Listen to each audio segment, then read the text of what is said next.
الحمد لله رب العالمين والصلاة والسلام على سيد المرسلين خاتم النبيين أما بعد فأعوذ بالله من الشيطان الرجيم بسم الله الرحمن الرحيم لقد من الله على المؤمنين إذ بعث فيهم رسولا صدق الله العظيم وبلغنا رسوله النبي الأمين الكريم ونحن على ذلك لمن الشاهدين والشاكرين والحمد لله رب العالمين.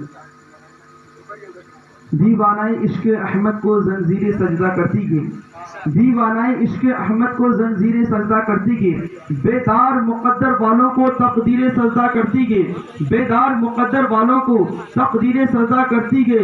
عید میلاد النبی کا دن آیا، عید میلاد النبی کا دن آیا، توحید کا پرچم لہرایا.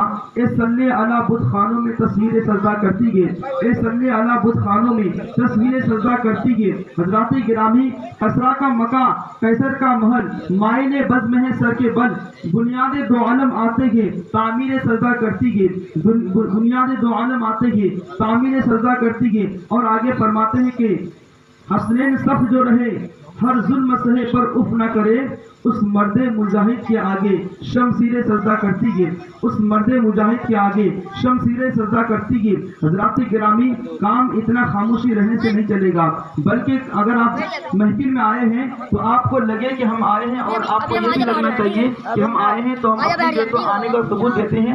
اور ہم جو تو اپنے نیند کو اگر چھوڑ کر کے تھوڑی دیر کے لیے اگر آئے ہوئے ہیں تو حضرات گرامی، آپ جو ہے تو اپنے جو تو آنے کو کامیاب بنائیں، اور جو ہے تو آپ یہاں سے کچھ واضح و نصیحت سماعت فرما کر اس پر عمل کرنے کی ضرور کوشش کریں. تو برادران ملت اسلام میں عرض کر رہا تھا کہ شاعر فرماتے کہ در و دیوار سجاؤ،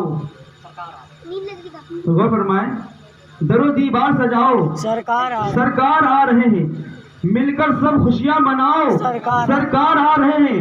بولے فرشتے دائے حلیمہ کے کان میں گئے، مکہ شریف جاؤ، سرکار آ رہے ہیں، مکہ شریف جاؤ، سرکار آ رہے ہیں. اور آگے فرماتے ہیں کہ بدعت نہیں ہے یہ، سنت جبرائیل ہے یہ، بدعت نہیں ہے یہ، سنت جبرائیل ہے یہ. جھنڈے ہرے لگاؤ، سرکار آ رہے ہیں، جھنڈے ہرے لگاؤ، سرکار آ رہے ہیں. حضرات گرامی، نعتیہ کلام بہت ہی اچھے آواز میں ہمارے بھائی صاحب پڑھ رہے تھے، تو حضرات گرامی میرے اندر بھی ایک جذبہ پیدا ہوا کہ میں بھی 2-4 شعر آپ کے سماعت دل سے پہنچا دوں، تاکہ ہم کو بھی لگے کہ میں بھی کچھ نہ کچھ جو تو اپنی تیاری کے ساتھ یہاں پہ آیا ہوا ہوں. تو حضرات گرامی، آواز پہ غور نہیں بلکہ کلام پہ غور کیجیے گا، اس لیے کہ آواز اللہ کی دین ہے. اللہ تبارک و تعالیٰ جسے چاہے اچھی آواز سے نوازے اور جسے چاہے تھوڑی سی اس سے کم آواز سے نوازے، لیکن ہر ایک کو اللہ کا شکر ادا کرنی چاہیے.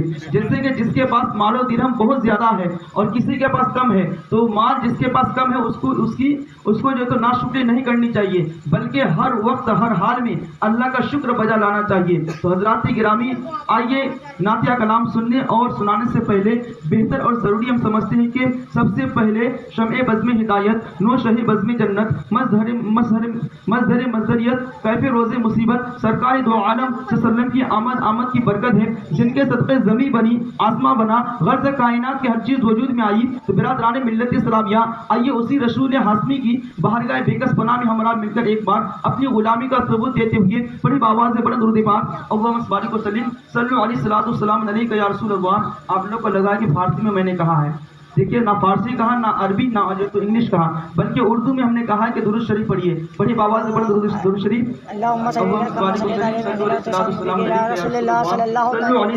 علیہ یا حبیب اللہ صلی اللہ علیہ وسلم.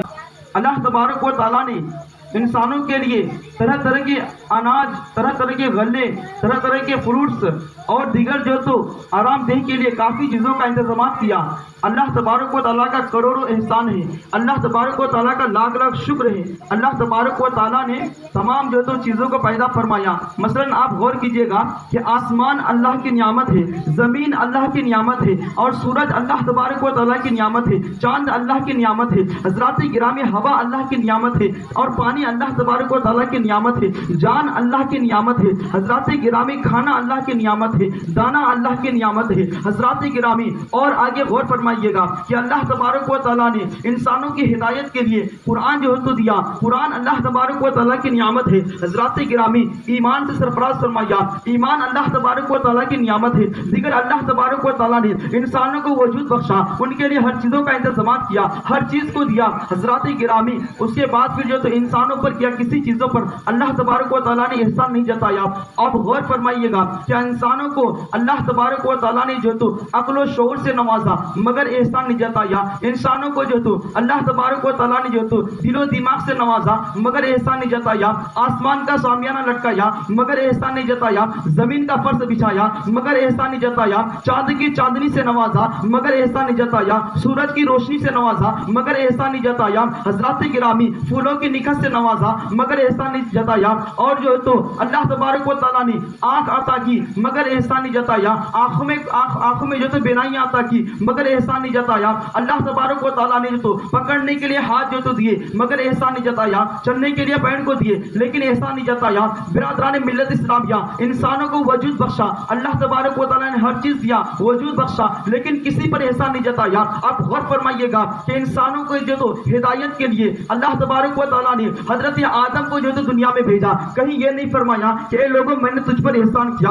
انسانوں کی ہدایت کے لیے اللہ تبارک و تعالیٰ نے حضرت نوح علیہ السلام کو دنیا میں بھیجا، کہیں یہ نہیں فرمایا کہ میں نے تجھ پر احسان کیا۔ اللہ تبارک و تعالیٰ نے حضرت ابراہیم کو جو تو خلیل اللہ بنا کر بھیجا، کہیں یہ نہیں فرمایا کہ تمہارے اوپر احسان کیا۔ حضرت عیسیٰ علیہ السلام کو روح اللہ بنا کر بھیجا، کہیں یہ نہیں فرمایا کہ میں نے تجھ پر احسان کیا۔ حضرت موسیٰ علیہ السلام کو کلیم اللہ بنا کر بھیجا، کہیں یہ نہیں فرمایا کہ میں نے تمہارے اوپر احسان کیا۔ اللہ تبارک و تعالیٰ نے حضرت اسماعیل علیہ السلام کو ذبیح اللہ بنا کر بھیجا، کہیں جو تو یہ نہیں فرمایا کہ میں نے تم پر احسان کیا۔ حضرات گرامی، اللہ تبارک و تعالیٰ نے جو تو تمام جو تو انبیاء کرام 1,24,000 یا کم و بیش تقریباً 2,00,000 انبیاء کرام کو دنیا میں بھیجا، کہیں یہ نہیں فرمایا کہ میں نے ان کو بھیجا تمہارے اوپر احسان کیا، میں نے یہ دیا تمہارے اوپر احسان کیا۔ حضرات گرامی، جب ذکر کرنا مقصود ہوا دونوں عالم کے مالک و مختار کی، جب ذکر کرنا مقصود ہوا آقا کریم علیہ السلام کی، جب ذکر کرنا مقصود ہوا احمد مجتبیٰ کی، اللہ تبارک و تعالیٰ نے قرآن مقدس میں ارشاد فرماتا ہے لقد من اللہ علی المؤمنین اذ بعث فیہم رسولا، یعنی اے لوگوں میں نے جو تو اپنا محبوب دے کر کے تم پر احسان جتا رہا ہوں، اور اس لیے جتا رہا ہوں کہ دنیا کی نعمتوں کی طرح مجھ کو میرے محبوب کو مت سمجھ لینا، میں تم پر میں اپنے محبوب کو دے کر کے اس لیے احسان جتا رہا ہوں کہ تم لوگ جو تو میرے محبوب کی قدر و منزلت کو سمجھ سکو، میرے محبوب کی حقانیت کو سمجھ سکو، میرے محبوب کی پیروی کر سکو، میرے محبوب کی سنتوں کو جو تو اپنا جو تو زندگی معمول اپنی زندگی کا معمول بنا سکو۔ حضرات گرامی، اللہ تبارک و تعالیٰ نے اپنے محبوب کو بھیج کر کے احسان عظیم فرما رہا ہے، اور قرآن مقدس میں فرماتا ہے لقد من اللہ علی المؤمنین اذ بعث فیہم رسولا، یعنی اللہ تبارک و تعالیٰ اپنے محبوب کو بھیج کر کے احسان عظیم فرما رہا ہے۔ تو برادران ملت اسلامیہ، احسان کیوں نہیں جتایا، کیوں نہیں جتاتے؟ اس لیے کہ زمین و زمان اور جو تو مکین و مکان، برگ و ثمر، شجر و حجر اور جو تو دریا کی طغیانی اور ہوا کی جو تو روانی، جتنے جو کچھ دنیا میں ہے سب کے جو سب یہ تمام کے تمام چیزیں آقا کریم علیہ السلام کے صدقے ہیں۔ اس لیے تو اعلیٰ حضرت فرماتے ہیں کہ زمین و زمان تمہارے لیے، مکین و مکان تمہارے لیے، بنے دو جہاں تمہارے لیے، مکین و مکان تمہارے لیے، چنی و چنا تمہارے لیے، بنے دو جہاں تمہارے لیے، ہم آئے یہاں تمہارے لیے، کل اٹھے بھی وہاں، یا رسول اللہ تمہارے لیے۔ سبحان اللہ، سبحان اللہ۔ میں مناسب سمجھتا ہوں کہ ایک نعرہ لگ جائے، اللہ اکبر، یا رسول اللہ، مرحبا مرحبا، زندہ باد زندہ باد۔ تو حضرات گرامی، آقا کریم علیہ السلام دنیا میں آتے ہیں تو دنیا کی تمام نظارے بدل جاتے ہیں۔ مکہ شریف کے اندر جہاں پیڑ پودے سوکھ چکے تھے، یہاں تک کہ زمین کے اندر سے پانی بھی غائب ہو چکے تھے، اس لیے کہ آقا کریم علیہ السلام کے آنے سے پہلے مکہ شریف کے اندر ظلم و زیادتی کا ماحول بن چکا تھا۔ لوگ اپنے بیٹی ہونا منحوس سمجھتے تھے، اور بات تو یہ بھی ہے کہ لوگ جو شخص شادی شدہ شادی کر کے اگر مر جایا کرتے تو ان کی بیوی کو لوگ منحوس سمجھتے تھے، یعنی بیوہ عورتوں کی کوئی عزت نہیں ملتی، حضرات گرامی اور اس کے بعد پھر جو تو لوگ جو تو آپس میں تھوڑی تھوڑی باتوں میں قتل عام کر دیا کرتے تھے. حضرات گرامی آقا کریم علیہ الصلوۃ والسلام دنیا میں آئے کیا کہ باہر آ گئی. سبحان اللہ. ایان تو حضرات گرامی آقا کریم علیہ الصلوۃ والسلام کے متعلق بہت لمبی باتیں ہیں لیکن زیادہ نہیں بتاؤں گا. ایک واقعہ بتاؤں گا. آپ حضرات بولے سبحان اللہ. سبحان اللہ. حضور علیہ الصلوۃ والسلام کے والد کا نام حضرت عبداللہ، دادا کا نام حضرت عبد المطلب اور ماں کا نام جن کے شکم انور سے ظاہر ہوئے تھے ان کا نام حضرت آمنہ. یہ سب یاد رکھیے گا. اس کے بعد آقا کریم علیہ الصلوۃ والسلام جن کے گود میں رہ کر کے پرورش پائے تھے ان کا نام حضرت دائی حلیمہ. آقا کریم علیہ الصلوۃ والسلام کے دو امی جان، ایک جن کے شکم انور سے ظاہر ہوئے تھے اور ایک جنہوں نے آقا کریم کو جو تو گود میں لیے تھے، جنہوں نے پرورش کیے تھے، ان کا نام حضرت دائی حلیمہ. تو حضرات گرامی حضرت دائی حلیمہ کیا دیکھتی ہے کہ ایک دن رات کو آقا کریم علیہ الصلوۃ والسلام کو محمد عربی کو میں جھولے میں سلا دی. سلانے کے بعد آج کل ہماری بھی ماں بہنیں یہی کرتی ہے، بچوں کو جب جھولے میں سلا دیتی ہے، گھروں میں بستروں میں سلا دیتی، لیٹا دیتی ہے تو دوبارہ دیکھنے کے لیے آتی ہے کہ میرا بیٹا سو رہے ہیں کہ جاگ رہے ہیں. اگر بچہ سو رہے ہوتے ہیں تو ماں کو خوشی ہوتی ہے، ماں اطمینان کے سانس لیتی ہے. ایسے ہی حضرت دائی حلیمہ آقا کریم علیہ الصلوۃ والسلام کو سلا دی. سلانے کے بعد دوبارہ دیکھنے کے لیے آئی تو آقا کریم علیہ الصلوۃ والسلام سو نہیں رہتے.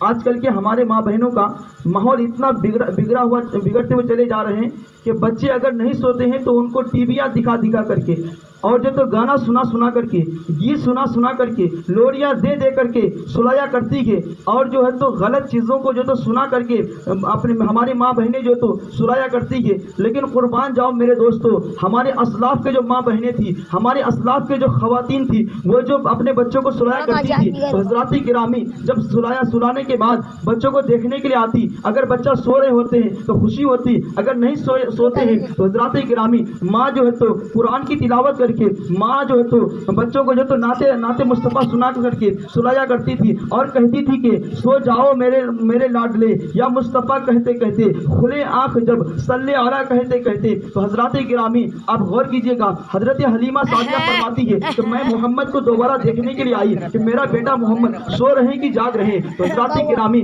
حضرت حلیمہ کیا دیکھتی ہے کہ پیارے آقا جھولے میں جو تو سو رہے ہیں، آرام کر رہے ہیں. حضرات گرامی اس کے بعد دیکھتی کیا ہے کہ پیارے آقا کی انگلی جھولے میں کبھی سرہانے جا رہی تھی، کبھی آقا کی انگلی جھولے میں کبھی جو تو سرہانے جا رہی تھی، کبھی بائیں جا رہی تھی، کبھی جو تو دائیں جا رہی تھی، کبھی بائیں جا رہی تھی. تو حضرات گرامی اب غور فرمائیے گا، آقا کریم علیہ الصلوۃ والسلام محمد عربی حضرت حلیمہ کے یہاں جھولے میں جو تو سو رہے ہیں، آرام کر رہے ہیں، آپ کی انگلی کبھی ادھر ادھر گھوم رہی تھی. تو اس کے بعد حضرت حلیمہ فرماتی ہے کہ میں یہ بھی دیکھ رہی تھی کہ آقا کی انگلی جھولے میں کبھی جو تو سرانے جا رہی تھی تو آسمان کا چاند بھی سرانے جا رہا تھا، کبھی آقا کی انگلی جھولے میں کبھی پائتے جا رہی تھی تو آسمان کا چاند بھی پائتے جا رہا تھا. آقا کی انگلی کبھی جھولے میں حضرات گرامی کبھی دائیں جا رہی تھی تو آسمان کا چاند بھی دائیں جا رہا تھا. آقا کی انگلی جھولے میں کبھی جو ہے تو بائیں جا رہی تھی تو آسمان کا چاند بھی بائیں جا رہا تھا. گویا کہ نبی کی انگلی کے اشارے سے آسمان کا چاند گھوم رہا ہے. ہمارے ذہنوں میں اعلیٰ حضرت کا یہ شعر گھوم رہا ہے کہ چاند جھک جاتا جدھر، انگلی اٹھاتے مہد میں